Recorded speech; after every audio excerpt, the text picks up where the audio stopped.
Oh, I'm entirely aware. I'm entirely aware that attraction does not equate to taking action on that attraction. So let me introduce you to a concept called compulsory heteronormativity. Compulsory heteronormativity is the concept that heterosexuality is socially and politically encouraged, which is true. It might result in a queer person who has the ability to be attracted to more than one sex, more than one gender, continuously choose to only take romantic action with the opposite sex and the opposite gender. I would seriously and continuously encourage queer people to question their preferences, because if you're bisexual but you're only dating the opposite gender, then why?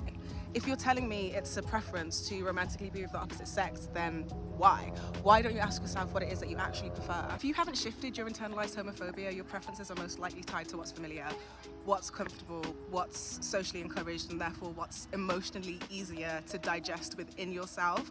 Lots of people have queer friends, so really don't presume themselves to be internally queerphobic, and that's why I keep emphasizing the word internalized, because it is extremely common to not be externally homophobic without ever having processed internal homophobia, and most people who claim to have a preference don't even have equal amounts of experience in both things, right? Imagine yourself walking down the street with someone of the same sex. Imagine yourself kissing them in public. Imagine bringing them as a date to a wedding. Imagine them bringing them home to your parents. Like, what comes up for you?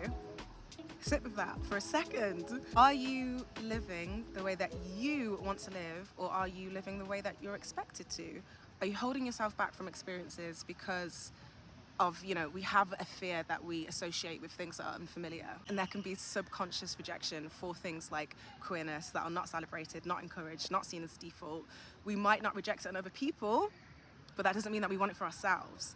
If you have an attraction for something but no action connected to the attraction, you should be asking yourself why.